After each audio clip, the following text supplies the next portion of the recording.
नमस्कार दोस्तों, आप सबका मैं अपने चैनल में स्वागत करती हूँ। आज की कहानी है यशपाल जी की लिखी कहानी पर्दा। तो चलिए कहानी को शुरू करते हैं। चौधरी पीर बख्श के दादा चुंगी के महकमे में दरोगा थे। आमदनी अच्छी थी। एक छोटा पर पक्का मकान भी उन्होंने बनवा लिया। लड़कों को पूरी तालीम दी। दोनों लड़के एंट्रेंस पास कर रेलवे में और डाक खाने में बाबू हो गए। चौधरी साहब की जिंदगी में लड़कों के ब्याह और बाल बच्चे भी हुए, लेकिन ओहदे में खास तरक्की ना हुई। वही 30 और 40 रुपए माहवार का दर्जा। अपने जमाने की याद कर चौधरी साहब कहते, वो भी क्या वक्त था। लोग मिडिल पास कर डिप्टी कलेक्टरी करते थे और आजकल की तालीम है कि एंट्रेंस तक अंग्रेजी पढ़कर लड़के 30-40 से आगे नहीं बढ़ पाते। बेटों को ऊंचे ओहदे पर देखने का अरमान लिए ही उन्होंने आंखें मूंद ली। इंशाअल्लाह चौधरी साहब के कुनबे में बरकत हुई। चौधरी फजल कुर्बान रेलवे में काम करते थे। अल्लाह ने उन्हें 4 बेटे और 3 बेटियां दी थी। चौधरी इलाही बख्श डाक खाने में थे। उन्हें भी अल्लाह ने 4 बेटे और 2 लड़कियां बख्शी। चौधरी खानदान अपने मकान को हवेली पुकारता था। नाम बड़ा देने पर भी जगह तंग ही रही। दरोगा साहब के जमाने में जनाना भीतर था और बाहर बैठक में वे मोढ़े पर बैठ नैचा गुड़गुड़ाया करते। जगह की तंगी की वजह से उनके बाद बैठक भी जनाने में शामिल हो गई और घर की ड्योढ़ी पर पर्दा लटक गया। बैठक ना रहने पर भी घर की इज्जत का ख्याल था, इसलिए पर्दा बोरी के टाट का नहीं बढ़िया किस्म का रहता। जाहिरा दोनों भाइयों के बाल बच्चे एक ही मकान में रहने पर भी भीतर सब अलग अलग था। ड्योढ़ी का पर्दा कौन भाई लाए? इस समस्या का हल इस तरह हुआ कि दरोगा साहब के जमाने की पलंग की रंगीन दरिया एक के बाद एक ड्योढ़ी में लटकाई जाने लगी। तीसरी पीढ़ी के ब्याह शादी होने लगे। आखिर चौधरी खानदान की औलाद को हवेली छोड़ दूसरी जगह तलाश करनी पड़ी। चौधरी इलाही बख्श के बड़े साहबजादे एंट्रेंस पास कर डाक खाने में 20 रुपए की क्लर्की पा गए। दूसरे साहबजादे मिडिल पास कर अस्पताल में कंपाउंडर बन गए। ज्यों ज्यों जमाना गुजरता जाता तालीम और नौकरी दोनों मुश्किल होती जाती। तीसरे बेटे होनहार थे। उन्होंने वजीफा पाया। जैसे तैसे मिडिल कर स्कूल में मुर्दारिस हो देहात चले गए। चौथे लड़के पीर बख्श प्राइमरी से आगे ना बढ़ सके। आजकल की तालीम माँ बाप पर खर्च के बोझ के सिवा और है क्या। स्कूल की फीस हर महीने और किताबों कॉपियों और नक्शों के लिए रुपए ही रुपए। चौधरी पीर बख्श का भी ब्याह हो गया। मौला के करम से बीवी के गोद भी जल्दी ही भरी। पीर बख्श ने रोजगार के तौर पर खानदान की इज्जत के ख्याल से एक तेल के मिल में मुंशीगिरी कर ली। तालीम ज्यादा नहीं तो क्या सफेद पोश खानदान की इज्जत का पास तो था। मजदूरी और दस्तकारी उनके करने की चीजें न थी। चौकी पर बैठते कलम दवात का काम था। 12 रुपया महीना अधिक नहीं होता। चौधरी पीर बख्श को मकान सितवा की कच्ची बस्ती में लेना पड़ा। मकान का किराया 2 रुपया था। आसपास गरीब और कमीने लोगों की बस्ती थी। कच्ची गली के बीचों बीच गली के मुहाने पर लगे कमेटी के नल से टपकते पानी की काली धार बहती रहती, जिसके किनारे घास उग गई थी। नाली पर मच्छरों और मक्खियों के बादल उमड़ते रहते। सामने रमजानी धोबी की भट्टी थी, जिसमें से धुआं और सब्जी मिले उबलते कपड़ों की गंध उड़ती रहती। दाईं और बीकानेरी मोचियों के घर थे। बाईं और वर्कशॉप में काम करने वाले कूली रहते। इस सारी बस्ती में चौधरी पीर बख्श ही पढ़े लिखे सफेद पोश थे।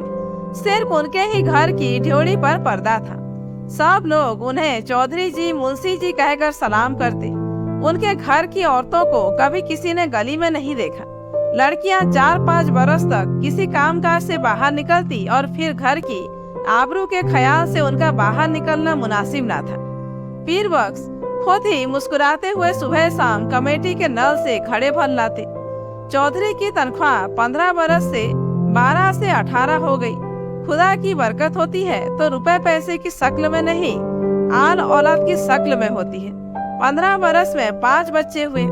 पहले 3 लड़कियां और बाद में 2 लड़के। दूसरी लड़की होने को थी तो पीर बख्श की वालदा मदद के लिए आई। वालिद साहब का इंतकाल हो चुका था। दूसरा कोई भाई वालदा की फिक्र करने आया नहीं। वह छोटे लड़के के यहाँ ही रहने लगी। जहाँ बाल बच्चे और घर बार होता है 100 किस्म की झंझटें होती ही हैं। कभी बच्चे को तकलीफ है तो कभी जच्चा को। ऐसे वक्त में कर्ज की जरूरत कैसे ना हो। घर बार हो तो कर्ज भी होगा ही। मील की नौकरी का कायदा पक्का होता है। हर महीने की 7 तारीख को गिनकर तनख्वाह मिल जाती है। पेशगी से मालिक को चिढ़ है। कभी बहुत जरूरत पर ही मेहरबानी करते। जरूरत पड़ने पर चौधरी घर की कोई छोटी मोटी चीज गिरवी रखकर उधार ले आते। गिरवी रखने से रुपए के 12 आने मिलते। ब्याज मिलाकर 16 आने हो जाते और फिर चीज के घर लौट आने की संभावना न रहती। मोहल्ले में चौधरी पीर बख्श की इज्जत थी। इज्जत का आधार था घर के दरवाजे पर लटका पर्दा। भीतर जो हो पर्दा सलामत रहता। कभी बच्चों की खींच खाच या बेदर्द हवा के झोंकों से उसमें छेद हो जाते तो पर्दे की आड़ से हाथ सुई धागा ले उसकी मरम्मत कर देती। दिनों का खेल। मकान की ढोड़ी के किवाड़ गलते गलते बिल्कुल गल गए। कई दफे कसे जाने से पेच टूट गए और सुराग ढीले पड़ गए। मकान मालिक सुरजो पाड़े को उसकी फिक्र न थी। चौधरी कभी जाकर कहते सुनते तो उत्तर मिलता, कौन बड़ी रकम थमा देते हो। 2 रुपये किराया और वह भी 6-6 महीने का बकाया। जानते हो लकड़ी के क्या भाव है। ना हो मकान तोड़ जाओ। आखिर किवाड़ गिर गए। रात में चौधरी उन्हें जैसे तैसे चौखट में टिका देते। रात भर दहशत रहती कि कहीं चोर न आ जाए। मोहल्ले में सफेद पोशी और इज्जत होने पर भी चोर के लिए घर में कुछ न था। शायद एक भी साबित कपड़ा या बर्तन ले जाने के लिए चोर को ना मिलता। पर चोर तो चोर है। छीनने के लिए कुछ ना हो तो भी चोर का डर तो होता ही है। वह चोर जो ठहरा। चोर से ज्यादा फिक्र थी आबरू की। किवाड़ न रहने पर पर्दा ही आबरू का रखवारा था। वह पर्दा भी तार तार होते होते एक रात आंधी में किसी भी हालत में लटकने लायक ना रह गया। दूसरे दिन घर की एकमात्र पुश्तैनी चीज दरी दरवाजे पर लटक गई। मोहल्ले वालों ने देखा और चौधरी को सलाह दी, अरे चौधरी, इस जमाने में दरी यूं काहे खराब करोगे। बाजार से ला टाट का टुकड़ा ना लटका दो। पीर बख्श टाट की कीमत भी आते आते कई दफे पूछ चुके थे। 2 गज टाट 8 आने से कम में ना मिल सकता था। हंसकर बोले, होने दो, क्या है। हमारे यहाँ पक्की हवेली में भी ड्योढ़ी पर दरी का ही पर्दा रहता था। कपड़े की महंगाई के इस जमाने में घर की 5 औरतों के लिए शरीर से कपड़े जिन्न होकर यूं गिर रहे थे जैसे पेड़ अपनी छाल बदलते हैं। पर चौधरी साहब की आमदनी से दिन में एक दफे किसी तरह पेट भर सकने के लिए आटा के अलावा कपड़े की गुंजाइश कहाँ। खुद उन्हें नौकरी पर जाना होता। पायजामे में जब पैबंद संभालने की ताव न रही, मार्किन का एक कुर्ता पायजामा जरूरी हो गया। पर लाचार थी। गिरवी रखने के लिए घर में जब कुछ भी न हो, गरीब का एकमात्र सहायक है पंजाबी खान। रहने की जगह भर देखकर वह रुपया उधार दे सकता है। 10 महीने पहले गोद के लड़के बरकत के जन्म के समय पीर बख्श को रुपए की जरूरत आ पड़ी। कहीं और कोई प्रबंध न हो सकने के कारण उन्होंने पंजाबी खान बब्बर अली खां से 4 रुपए उधार ले लिए थे। बब्बर अली खां का रोजगार सितवा के उस कच्चे मोहल्ले में अच्छा खासा चलता था। बीकानेरी मोची, वर्कशॉप के मजदूर और कभी कभी रमजानी धोबी सभी बब्बर मियाँ से कर्ज लेते रहते। कई दफे चौधरी पीर बख्श ने बब्बर अली को कर्ज और सूद की किस्त ना मिलने पर अपने हाथ के डंडे से रूणी का दरवाजा पीटते देखा था। उन्हें साहूकार और रूणी में बीच बचावल भी करना पड़ा था। खान को वो शैतान समझते थे, लेकिन लाचार हो जाने पर उसी की शरण लेनी पड़ी। 4 आना रुपया महीने पर 4 रुपया कर्ज लिया। शरीफ खानदानी मुसलमान भाई का ख्याल कर बब्बर अली ने 1 रुपया माहवार की किस्त मान ली। 8 महीने में कर्ज अदा होना तय हुआ। खान की किस्त ना दे सकने की हालत में अपने घर के दरवाजे पर फजीहत हो जाने की बात का ख्याल कर चौधरी के रोए खड़े हो जाते। 7 महीने फाका करके भी वे किसी तरह से किस्त देते चले गए। लेकिन जब सावन में बरसात पिछाई गई और बाजरा भी रुपए के 3 सेर मिलने लगा, किस्त देना संभव न रहा। खान 7 तारीख की शाम को ही आया। चौधरी पीर बख्श ने खान की दाढ़ी छू और अल्लाह की कसम खा 1 महीने की मुआफी मांगी। अगले महीने 1 का सादा देने का वायदा किया। खान टल गया। भादों में हालत और भी परेशानी की हो गई। बच्चों की माँ की तबीयत रोज रोज गिरती जा रही थी। खाया पिया उसके पेट में न ठहरता। पथ्य के लिए उसको गेहूं की रोटी देना जरूरी हो गया। गेहूं मुश्किल से रुपए का सिर्फ 2.5 सेर मिलता। बीमार का जी ठहरा। कभी प्याज के टुकड़े या धनिया की खुशबू के लिए भी मचल जाता। कभी पैसे की सौंफ, अजवाइन, काले नमक की ही जरूरत हो तो पैसे की कोई चीज मिलती ही नहीं। बाजार में ताम का नाम ही नहीं रह गया। नाहक इकन्नी निकल जाती है। चौधरी को 2 रुपए महंगाई भत्ते के मिले, पर पेशगी लेते लेते तनख्वाह के दिन केवल 4 ही रुपए हिसाब में निकले। बच्चे पिछले हफ्ते लगभग फाके से थे। चौधरी कभी गली से 2 पैसे की चौराई खरीद लाते, कभी बाजरा उबाल सब लोग कटोरा कटोरा भर पी लेते। बड़ी कठिनता से मिले 4 रुपयों में से 1.25 रुपया खान के हाथ में धार देने की हिम्मत चौधरी को ना हुई। मिल से घर लौटते समय वे मंडी की ओर टहल गए। 2 घंटे बाद जब समझा खान टल गया होगा और अनाज की गठरी ले वे घर पहुंचे। खान के भय से दिल डूब रहा था, लेकिन दूसरी ओर 4 भूखे बच्चों, उनकी माँ, दूध न उतर सकने के कारण सूख कर कांटा हो रहे गोद के बच्चे और चलने फिरने से लाचार अपनी जईफ माँ की भूख से बिलबिलाती सूरतें आंखों के सामने नाच जाती।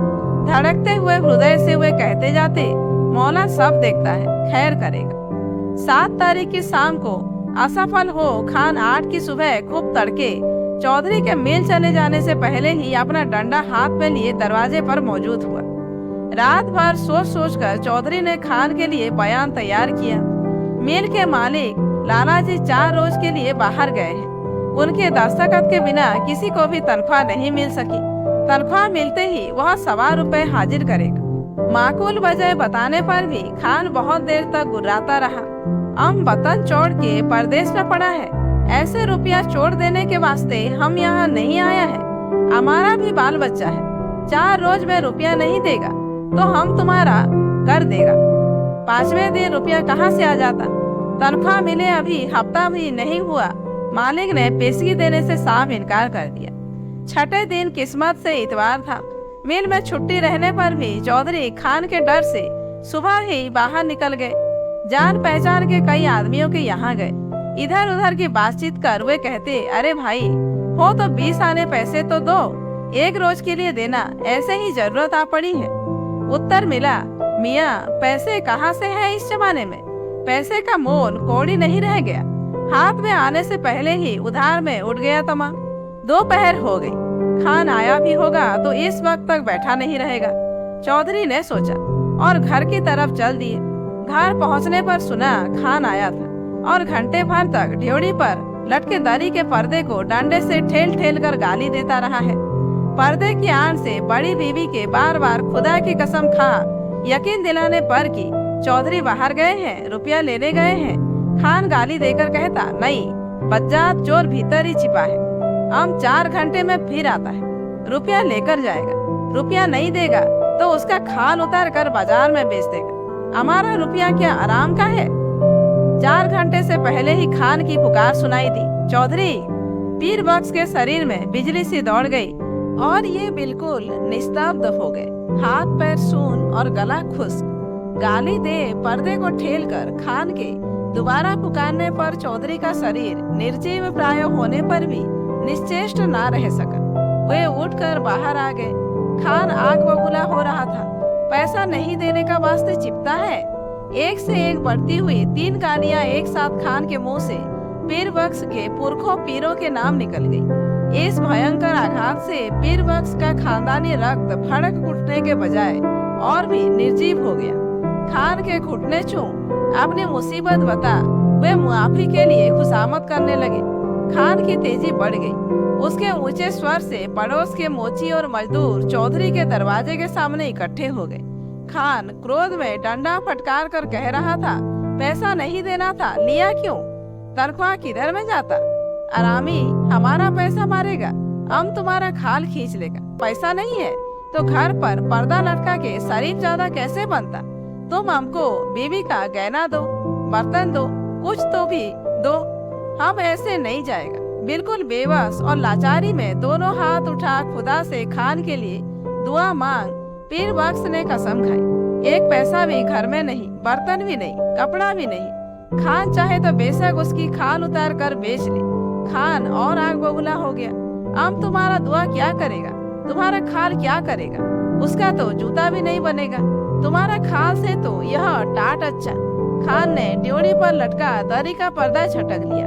ड्योढ़ी पर से पर्दा हटने के साथ ही जैसे चौधरी के जीवन की डोर टूट गई, वह डगमगा कर जमीन पर गिर पड़ी। इस दृश्य को देख सकने की ताव चौधरी में न थी, परंतु द्वार पर खड़ी भीड़ ने देखा। घर की लड़कियां और औरतें पर्दे के दूसरी ओर घटती घटना से आतंक से आंगन के बीचों बीच इकट्ठी हो खड़ी कांप रही थी। सहसा पर्दा हट जाने से औरतें ऐसे सिकुड़ गईं जैसे उनके शरीर का वस्त्र खींच लिया गया। वह पर्दा ही तो घर भर की औरतों के शरीर का वस्त्र था। उनके शरीर पर बचे चिथड़े उनके 1/3 अंग ढकने में भी असमर्थ थे। जाहिल भीड़ ने घृणा और शर्म से आंखें फेर ली। उस नग्नता की झलक से खान की कठोरता भी पिघल गई। ग्लानि से थूक पर्दे को आंगन में वापस फेंक वृद्ध निराशा से उसने लाहौल मिला कहा और असफल लौट गया। भय से चीख कर ओट में हो जाने के लिए भागती हुई औरतों पर दया कर भीड़ छट गई। चौधरी बेसुध पड़े थे। जब उन्हें होश आया, ड्योढ़ी पर का पर्दा आंगन में सामने पड़ा था, परंतु उसे उठाकर फिर से लटका देने का सामर्थ्य उनमें शेष न था। शायद अब इसकी आवश्यकता भी न रही थी। पर्दा जिस भावना का अवलंब था वह मर चुकी थी। तो दोस्तों, आज की कहानी यहीं पर समाप्त होती है। कहानी कैसी लगी कमेंट करके जरूर बताइए। अच्छी लगी हो तो एक लाइक कीजिए, जानने वालों को शेयर कीजिए और ऐसे ही वीडियोज आगे देखने के लिए मेरे चैनल को सब्सक्राइब करना मत भूलिए।